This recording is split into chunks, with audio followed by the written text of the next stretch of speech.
Venerdì 6 settembre. Buonasera e ben ritrovati al notiziario di prealpina.it. Ultimo saluto a Giuseppe De Bernardi Martignoni, il consigliere regionale di Fratelli d'Italia, morto martedì. Il funerale si è svolto oggi a Gallarate e nella Basilica di Santa Maria Assunta. Presenti oltre 1 migliaio di persone. Non è voluto mancare il Presidente del Senato Ignazio La Russa. Vediamo, per noi c'era Annalisa Colombo. Immagini dell'agenzia Blitz.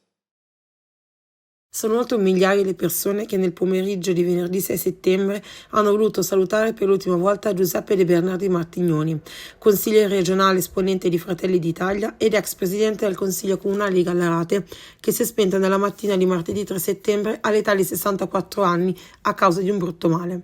A scortare l'arrivo del ferto di Beppe c'erano i colleghi tassisti con le confondibili auto bianche. Sul sagrato della chiesa, ad attenderlo, c'erano i parenti, gli amici, gli esponenti delle forze dell'ordine e della politica, non solo locale ma anche nazionale, con il presidente del Senato Ignazio La Russa accolto dal presidente di Regione Lombardia Attilio Fontana. Presente soprattutto quella gente comune per cui lui ha sempre fatto tanto, sottolinea il fratello Vittorio. Quella gente che ricorda sì il politico, ma anche forse o soprattutto la persona e quel suo essere unico e scanzonato, dal suo gran cuore che non è mai venuto meno e che gli hanno fatto conquistare l'affetto ed il rispetto di molti. Mancherai a tutti, è il coro unanime. Hai sempre concepito la politica e la vita come un servizio, ricorda l'assessore regionale alla cultura Francesca Caruso. Mancherà il tuo vocione nei corridoi di Palazzo Borghi e soprattutto in consiglio, interviene il sindaco Andrea Cassani. E poi i figli, Paolo e Giulia, che hanno voluto ricordare quell'aspetto più intimo e personale che in pochi hanno conosciuto veramente, ma che Beppe, come tutti ormai lo chiamavano, celava nel suo cuore come una parte importante e imprescindibile del suo essere. Presente alla cerimonia anche il presidente della Regione Lombardia, Attilio Fontana. Sentiamolo. Era una persona sicuramente buona, una persona però determinata, una persona capace e soprattutto era una persona molto molto per bene. Una di quelle persone che interpreta la politica veramente come un servizio e nel modo giusto, una persona che non ho mai visto alterarsi, che non ho mai visto in nessun modo avere parole cattive nei confronti anche degli avversari più accesi.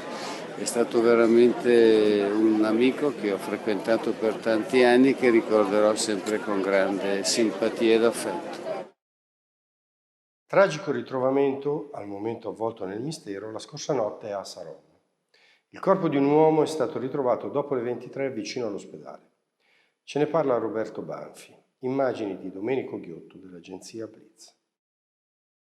Un corpo riverso sull'asfalto ed ormai senza vita. L'hanno trovato la scorsa notte, erano le 23:20, alcuni passanti nei pressi dell'ospedale in via Frua a Saronno. L'ipotesi è che Stefano Rategni, 59 anni, che abitava a poche decine di metri di distanza, stesse attraversando. Potrebbe essere stato investito da una vettura che poi si è allontanata. Ma quando è successo pioveva forte e non c'era in giro nessuno. Sul posto, dopo la scoperta del cadavere, sono accorsi i carabinieri della compagnia cittadina, sono arrivate automedica, autoinfermieristica e l'ambulanza della Croce Rossa, ma per lui non c'è stato nulla da fare. Dopo i rilievi, nel corso della nottata, la salma è stata rimossa e trasferita in obitorio in attesa dell'autopsia. Si cercano ora eventuali testimoni e sono al vaglio le immagini delle telecamere di sorveglianza di edifici privati presenti nella zona. Rategni, vedovo, era impiegato all'Università Cattolica di Milano. A quell'ora stava probabilmente rincasando a piedi. Un altro incidente mortale è avvenuto nella serata di ieri a Arescaldina, lungo la statale 527 all'altezza di un noto vivaio. Un giovane di 25 anni che viaggiava su un monopattino ha perso la vita nello scontro con una bicicletta condotta da un 22enne. Entrambi i mezzi procedevano in direzione Saronno. Sul posto sono intervenute 2 ambulanze e un'automedica, ma il 25enne, un tunisino senza fissa dimora, è deceduto poco dopo. Ferito ma non in gravi condizioni invece il ciclista. Per ricostruire la dinamica sono in corso le indagini delle forze dell'ordine. Arriva da Arona una storia curiosa. Una barca a vela è stata ritrovata spiaggiata sulle sponde aronesi del Lago Maggiore. Nessuno ne ha rivendicato la proprietà e ora il comune la metterà all'asta. Il servizio di Maurizio Roberto. Barca fantasma cerca padrone, se no verrà demolita o andrà all'asta. Da alcuni giorni una bella barca a vela si trova spiaggiata sul litorale di Arona, in località Corso Europa. Sono molti curiosi che si avvicinano per vederla o fotografarla. Si tratta di una barca a vela di notevoli dimensioni, giunta non si sa come fino ad Arona. Il sindaco Alberto Gusmeroli ha emesso un'ordinanza. Se nessuno verrà a reclamarla, verrà prima custodita in un cantiere e poi demolita o messa all'asta. Arona è nota per aver ospitato in passato la barca a vela utilizzata nel film La stanza del vescovo, girato a Stresa con Ornella Muti e Ugo Tognazzi intorno agli anni 70. Fu definita da Tognazzi nel film la più bella del lago. Il liceo sportivo di Sesto Calende rischia di rimanere senza palestra anche nell'imminente anno scolastico. La causa sono le infiltrazioni d'acqua dello scorso ottobre che hanno reso l'edificio inagibile.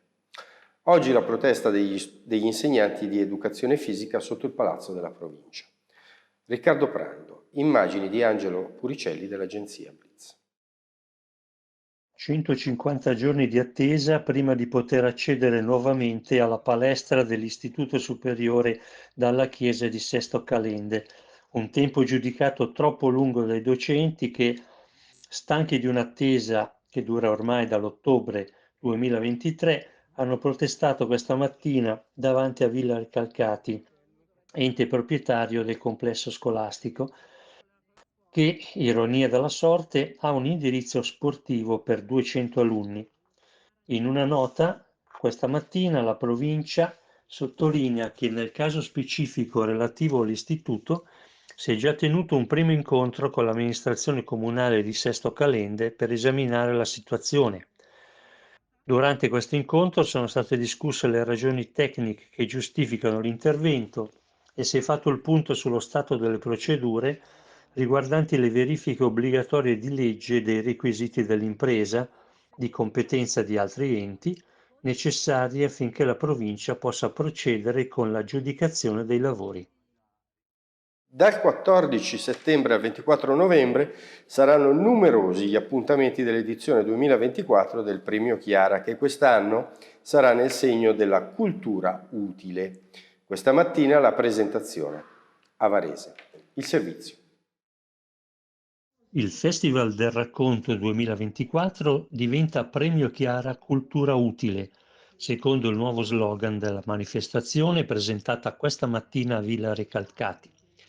Presente il prefetto Salvatore Pasquariello, sempre attento a quanto avviene in Varese provincia anche in fatto di cultura, Romano Oldrini e Bambi Lazzati dell'Associazione Amici di Piero Chiara hanno presentato il ricco e variegato calendario di eventi che inizieranno sabato 14 settembre alle 17 a Villa Recalcati con un incontro sulla sclerosi multipla e termineranno domenica 24 novembre a Grono in Canton Ticino con una tavola rotonda letteraria.